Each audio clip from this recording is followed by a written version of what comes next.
3வது ப்ரோமோல என்ன நடக்குது அப்படின்னு பார்த்தீங்கன்னா, மாயாவும், அர்ச்சனாவும் பேசிட்டு இருக்கிற மாரி ஒரு ப்ரோமோ காமிச்சாங்க விசித்ராவ பத்தி. அதாவது அந்த ப்ரோமோல என்ன நடக்குது அப்படின்னு பார்த்தீங்கன்னா, ஏற்கனவே மார்னிங் நடந்த ஃபைட்ட பத்தி அர்ச்சனா கிட்ட மாயா பேசி குடுத்துட்டு இருப்பாங்க. அப்ப என்ன நடக்கும் அப்படின்னா, மாயா அர்ச்சனாக்கு அட்வைஸ் பண்ணிட்டு இருப்பாங்க. "நீங்க பேசுற எல்லாம் கரெக்ட் தாங்க. உங்க பாயிண்ட் ஆஃப் வியூல நீங்க சொல்லிட்டு இருக்கீங்க. ஆனா விசித்ரா மேடம்க்கு இது கேம பத்தி ஒண்ணுமே தெரிய மாட்டேன்து. அவங்களுக்கு தெரியாம தான் இது அங்க என்ன சொல்லணும், அந்த டாஸ்க்ல என்ன பத்தி பேசணும்னு தெரியாம தான் அவங்க பேசிட்டாங்க. அவங்க சோஷியல் மீடியால ரொம்ப ஆக்டிவாலாம் இல்ல. இங்க நடந்தத வச்சு தான் அவங்க பேசியிருக்கிறாங்க. இதுக்கு முன்னாடி நீங்க அவங்க கூட இருந்து பழகுனதையும், அவங்கள விட்டு பிரிஞ்சதுக்கப்புறம் எது நடந்ததையும், அத மட்டும் தான் அவங்க பேசியிருக்காங்களே தவிர, அவங்க ஃபேக்ன்னு நீங்க சொல்லாதீங்க. அவங்க அந்தந்த நேரத்தில பேசின விதங்கள் வேணா அவங்க வந்து ஹர்ட் ஆயிருக்கலாம். ஆனா, அவங்க உண்மையாவே உங்களுக்கு வந்து சப்போர்ட் பண்ணியிருக்கிறாங்க. உங்க மேல உண்மையாவே பாசம் இருக்கிறாங்க. அந்த மாதிரி நீங்க தப்பு தப்பா பேசாதீங்கங்க. இதுல ஒண்ணுமே பிரச்சனை கிடையாது. அவங்க ஏற்கனவே என்ட்ட நெறைய தடவ கேட்டாங்க. அவ கோவமா இருக்காளா? இல்ல நான் அவட்ட போய் பேசட்டுமா? அப்படின்ற மாதிரிலாம் வந்து மாயா சொல்லிட்டு இருப்பாங்க. அதுக்கு அர்ச்சனா சொல்லுவாங்க, என்னதான் இருந்தாலும் அவங்க அப்படி பேசியிருக்க கூடாதுங்க. அவங்க நேத்து கூட உன் மேல ட்ரஸ்ட் இருக்குன்னு சொல்லிட்டு தினேஷ பத்தி நெறைய பேசினாங்க அப்படின்னு சொல்லிட்டு, நேரா மாயா முன்னாடியே போட்டு உடைச்சுருவாங்க.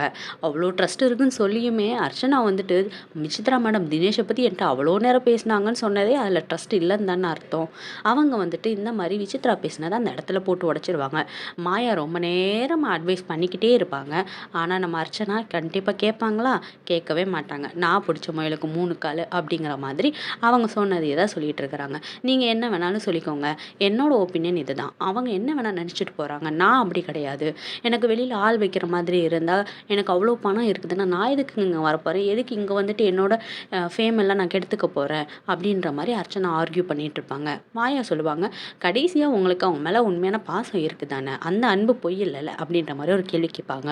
அதுக்கு அர்ச்சனா வந்துட்டு, "அது உண்மைதாங்க. அதுக்காக அவங்க அப்படி பேசலாமான்னு" ஒரு டாபிக் ஆரம்பிக்க போய், மாயா, "சரி விடுங்க. அதுதாங்க மேட்ரு.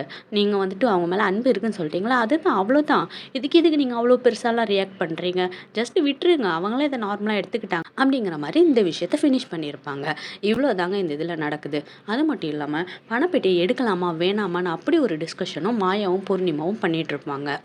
ஆனா, பூர்ணிமா என்ன சொல்லுவாங்க அப்படி பார்த்தீங்கன்னா, "நம்ம பணப்பெட்டிய எடுக்கலாமா? வேணாமான்னு ஒரு யோசனை இருந்துட்டே இருக்குதுங்க." அப்படின்னு சொல்லும்போது, மாயா சொல்லுவாங்க, "அது உங்க ஒப்பீனியன்ங்க. உங்களுக்கு வேணும்னா நீங்க எடுத்துக்கோங்க." அப்படிங்கிற மாதிரி அவங்க கிட்ட சொல்லுவாங்க. இந்த பக்கம் பார்த்தீங்கன்னா, விஜயவர்மா, விஷ்ணு, மணி, தினேஷ் இவங்க எல்லாரும் கண்டிப்பா இவங்கலாம் பணத்த எடுத்துட்டு போமாட்டாங்க. இன்னும் அதிகமாகுதா அப்படிங்கிறத தான் பார்த்துக்கிட்டு இருப்பாங்க. ஆனா, கடைசியில பிக் பாஸ் வேற விதமா ஒரு ட்விஸ்ட் வைக்க போறாரு அப்படிங்கிற மாதிரி பேசி சிரிச்சுட்டு இருக்கிறாங்க. இவ்வளோதாங்க. இந்த ப்ரோமோஸ்ல இருக்க கதைகள் எல்லாமே இந்த 24 ஹவர்ஸ்ல பார்த்தீங்கன்னா, இவ்வளோதான். இந்த சின்ன மேட்டர் தான் நடந்துட்டு இருக்குது. 3 ப்ரோமோஸ்ல எதுக்கு இந்த மாரி பிரச்சனைகள் வந்துச்சு அப்படிங்கிற ரீசன் எல்லாமே இது மட்டும் தாங்க. அது மட்டும் இல்ல, இந்த நிமிஷம் வரை யாருமே அந்த படம் பெட்டி மேல கையே வைக்கல.